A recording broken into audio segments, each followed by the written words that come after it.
दोस्तों आज हम एक्सप्लेन करेंगे 2022 में आई पंजाबी मूवी आजा मेक्सिको चलिए को। मूवी की IMDb रेटिंग 6.7 है, जो मूवी के हिसाब से कम ही है। वहीं टाइम्स ऑफ इंडिया के अकॉर्डिंग इसकी रेटिंग 4 आउट ऑफ 5 है। मूवी एक्सप्लेन करने से पहले मैं आपको कुछ बेसिक आइडियाज दे देता हूँ जो मूवी को समझने में आपकी मदद करेंगे। इलीगल माइग्रेशन बोले तो गैर कानूनी तरीके से किसी देश में जाकर बस जाना, इस काम में इंडियंस 5th नंबर पर आते हैं और इंडिया में पंजाब, हरियाणा और हिमाचल इस काम में टॉप पर है। किसी दूसरे देश में जाने के लिए लोग एक इलीगल और सुनसान रास्ते से होकर उस देश में छुपते छुपाते एंटर हो जाते हैं और इसी चीज को डोंकी लगाना भी कहा जाता है। लेकिन ऐसा करना आसान नहीं होता, क्योंकि डोंकी लगाते वक्त रास्ते में कई खतरनाक जंगल और नदियां आती हैं जिन्हें लोगों को अपने दम पर पार करना होता है। अगर किसी आदमी को डोंकी लगानी होती है तो वो एजेंट की मदद लेता है। एजेंट का काम ही होता है लोगों से पैसे लेकर उनकी डोंकी लगवाना। इसी के साथ हम मूवी की एक्सप्लेनेशन शुरू करते हैं। मूवी की स्टार्टिंग में हम देखते हैं कि एक औरत अपनी बेटी के साथ गुरुद्वारे में पाठ करवा रही होती है। इस औरत का लड़का परमिंदर सिंह डोंकी लगाकर मेक्सिको के लिए निकला था, लेकिन अब तक उसका कोई अता पता नहीं आया था। इसी वजह से वो गुरुद्वारे में प्रार्थना कर रही है। इसके बाद हमें फ्लैशबैक में स्टोरी दिखाई जाती है। परमिंदर के पिता करतार सिंह दिन चढ़े अपने बेटे परमिंदर को नींद से जगाते हैं और उसके उठते ही उसे खरी खोटी सुना देते हैं। इतने में ही वहाँ परमिंदर की बहनें आ जाती हैं और वो अपने पिता को रोक लेती हैं। करतार सिंह परमिंदर को कुछ काम धंधा ढूंढने की सलाह देता है, पर परमिंदर उसे साफ मना कर देता है। वो कहता है कि उसे कोई 12,000 रुपए की नौकरी करने में शर्म आएगी, इसलिए वो सिर्फ फॉरेन कंट्री जाएगा और वहाँ जाकर डॉलर्स में कमाई करेगा। और ये कहते ही वो वहाँ से भाग जाता है। बाहर जाकर वो देखता है कि 2 लोग दीवार पर पोस्टर्स लगा रहे हैं। वो पास जाकर देखता है तो उसे पता चलता है कि वो किसी माइग्रेशन वीजा देने वाली एजेंसी का पोस्टर था। वो जल्दी से अपना फोन निकालता है और उस एजेंसी से कांटेक्ट करता है। फोन पर कंपनी की मैनेजर उसे बताती है कि सिर्फ 10,000 रुपए में उसको उसकी फाइल तैयार करके दे दी जाएगी और उसके अलावा उसे और कोई खर्चा नहीं देना होगा। ये सुनकर वो उनका एड्रेस ले लेता है और 10,000 रुपए का इंतजाम करने निकल पड़ता है। वो एक राशन की दुकान पर जाता है और अपने पिता के नाम से वहाँ से 10,000 रुपए लेकर चला जाता है। जैसे ही वो वहाँ से निकलता है तभी वहाँ उसका पिता आ जाता है। करतार सिंह को जैसे ही पता चलता है कि परमिंदर यहाँ से 10,000 रुपए लेकर गया है, वो पागलों की तरह उसके पीछे लग जाता है। रास्ते में परमिंदर को कोई आदमी रोकता है और वो उससे अपने पैसे वापस मांगता है। परमिंदर उसे बताता है कि उसके पिता को लीवर में स्टोन है और वो 10,000 रुपए लेकर उन्हीं का ऑपरेशन करवाने जा रहा है। वो आदमी सुनकर उदास सा हो जाता है और परमिंदर को जाने देता है, लेकिन तभी वहाँ से करतार सिंह गुजरता है और उसे पता चलता है कि परमिंदर ने उसके ऑपरेशन का बहाना बनाया है और वो और स्पीड से परमिंदर का पीछा करने लगता है। अगले सीन में हम देखते हैं कि परमिंदर उस एजेंसी में पहुंच जाता है और उन्हें पैसे देकर अपनी फाइल रेडी करवा लेता है। मैनेजर उसे 8,000 रुपए एक्स्ट्रा मांगती है, लेकिन वो फोन कॉल के अकॉर्डिंग पूरे 10,000 रुपए ही लेकर आया था, जो उसने ऑलरेडी दे दिए थे, इसलिए अब उसके पास पैसे नहीं थे। घर जाते समय वो अपने जीजा को फोन करता है और कहता है कि उसके पापा ने अपने दामाद को यानी परमिंदर के जीजा को गिफ्ट देने के लिए एक बुलेट मोटरसाइकिल खरीदी है, इसलिए वो जल्दी से आए और अपना गिफ्ट लेके चला जाए। रिटर्न गिफ्ट में वो उससे एक मोबाइल मांगता है और जीजा खुशी खुशी में हाँ भी कर देता है। जैसे ही परमिंदर घर पहुंचता है उसके फादर उस पर कूद पड़ते हैं, क्योंकि उसने सबको बेवकूफ बनाकर पैसे हेठे थे। इतने में ही वहाँ जीजा आ जाता है। जीजा बहुत खुश था, इसलिए वो अंदर जाने से पहले ही परमिंदर को मोबाइल दे देता है। वो सब घर के अंदर जाते हैं, लेकिन परमिंदर बाहर से ही 9-2-11 हो जाता है। अंदर जाकर जीजा को पता चलता है कि उसका कट चुका है और इसी के साथ नेक्स्ट सीन में हम देखते हैं कि परमिंदर वो मोबाइल बेचकर एजेंसी की फीस भर देता है। उसके बाद उसे एजेंट से मिलने दिया जाता है। एजेंट उसे साफ साफ बताता है कि अगर वो लीगली ट्राई करेगा तो उसे अमेरिका जाने के लिए 10-12 साल लग जाएंगे। तो वो उसे इलीगल माइग्रेशन यानी डोंकी लगाना ही सजेस्ट करता है, और अगर वो ऐसा करना चाहता है तो उसके लिए उसे 17 से 18 लाख रुपए का इंतजाम करना पड़ेगा। और इसके अलावा अगर वो इलीगल वे में ही सेफली फ्लाई करके US पहुंचना चाहता है तो उसे 8 लाख रुपए एक्स्ट्रा देने होंगे। परमिंदर अब मायूस होकर घर लौट जाता है, क्योंकि इसके लिए उसे अपने घर वालों से बात करनी थी। घर पे वो जैसे ही अपनी बात रखने वाला होता है, करतार सिंह सब समझ जाता है और उसे साफ साफ मना कर देता है। परमिंदर इससे गुस्सा होकर बिना खाए पिए ही सोने चला जाता है। आधी रात को करतार सिंह उसके पास जाता है और उसे कहता है कि अगर परमिंदर फौरन चला गया तो उसके बिना उसका मन नहीं लगेगा। इसी पे परमिंदर जवाब देता है कि उसका भी जाने का मन नहीं है, लेकिन वो सारी उम्र गरीबी में नहीं जीना चाहता और ना ही अपने परिवार को रहने देना चाहता है। तभी वहाँ पर एकदम सन्नाटा था। अब करतार सिंह पूछता है कि कितने पैसे लगेंगे, तो परमिंदर बताता है कि अगर वो डायरेक्ट फ्लाइट के थ्रू जाएगा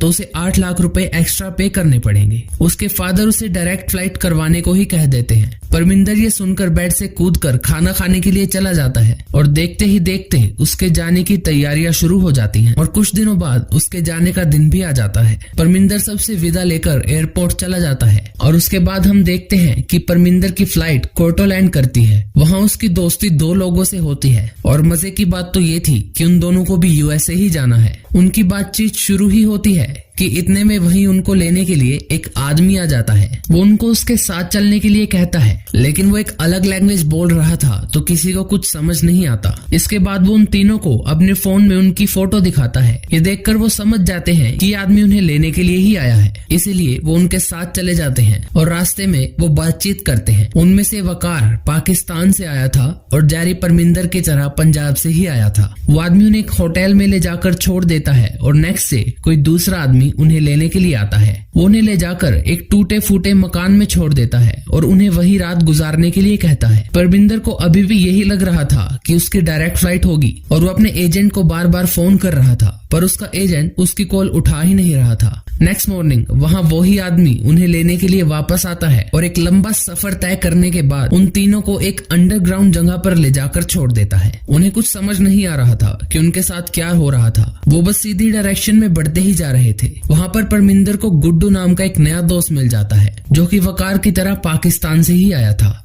और उसे भी यूएसए ही जाना था। वो चारों देखते हैं कि वहाँ पर उनके जैसे करीब 20-25 लोग और थे। उनसे पहले 25-25 लोगों के 2 ग्रुप्स की डोंकी लगवा दी गई थी और अगला नंबर उन्हीं के ग्रुप का होने वाला था। उन सबको भूख लग रही थी, इसलिए वो कुछ खाने के लिए बाहर आते हैं, लेकिन वो बाहर जाकर देखते हैं कि वहाँ पर खाने के लिए सिर्फ कुत्ते का घोस्ट मिल रहा था। परमिंदर ये देखकर अपने एजेंट को फोन करता है क्योंकि उसने अपनी डायरेक्ट फ्लाइट करवाने के लिए 8 लाख रुपए एक्स्ट्रा पे किए थे, लेकिन एजेंट उसे साफ साफ कह देता है कि अब उसे ऐसे ही जाना पड़ेगा। तभी उनके ग्रुप में एक लड़की आती है जो काफी डरी हुई लगती है और वो कौन सी भाषा बोलती है ये जानना किसी के भी बस में नहीं था। नेक्स्ट डे उन्हें डोंकी के लिए निकलना था, इसलिए जाने से पहले परमिंदर अपने घर पर कॉल कर देता है और सबसे बात करता है। उन सभी को 2 गाड़ियों में बैठाकर वहां से निकाला जाता है और उन्हें पनामा के जंगलों में ले जाया जाता है। जंगल में उन्हें बिना कुछ खाए पिए 2 दिन रखा जाता है और उसके बाद उन्हें लेने के लिए वहां 2 लोग आते हैं। ये दोनों लोग डोंकर्स थे जो लोगों की डोंकी लगवाते हैं। पनामा के जंगल के जानवर ही नहीं बल्कि पेड़ पौधे भी खतरनाक होते हैं और ऊपर से जगह जगह पर गुंडों और माफिया का खतरा है। इतना कम नहीं था, जो भी उनमें से एक बार चलते चलते थक कर बैठ जाता था तो डोंकर्स उसे गोली मार देते थे, क्योंकि उन्हें लिमिटेड टाइम में पूरा जंगल पार करना था। रात को वो सब एक जगह बैठ जाते हैं। परमिंदर एक इंग्लिश मैन को उस लड़की से बात करता हुआ देखता है। वो उस लड़की से जाकर उसी लड़की के बारे में पूछता है तो उसे पता चलता है कि उस लड़की के पति ने उस पर केस करके उसे यूएस से डिपोर्ट करवा दिया था और उसको उसके बेटे से हमेशा हमेशा के लिए अलग कर दिया था और अब अपने बेटे से मिलने के लिए वो लड़की डोंकी लगा रही थी। इसके बाद वो रेस्ट करने के लिए चले जाते हैं। वो जाकर देखते हैं कि एक बच्चा रो रहा है। उसका पापा उसे चुप कराने की पूरी कोशिश कर रहा है, पर वो बच्चा वहां से जाना चाहता था। बच्चे का पापा बताता है कि उसे अपने साथ लेकर आना उसकी मजबूरी थी और वैसे भी इंडिया में बच्चों का कोई फ्यूचर नहीं है और सभी इसकी बात से एग्री करते हैं। वो 2 लोग दोबारा आते हैं और सबको नींद से जगाकर दोबारा अपने सफर पर चल पड़ते हैं। आज उन सबको पहली पहाड़ी पार करनी थी। रास्ते में उन्हें कुछ लुटेरे मिल जाते हैं। उनकी किस्मत अच्छी थी कि डोंकर्स ने उन लुटेरों से बात करके उन्हें समझा दिया था और वो सभी जिंदा बच गए थे।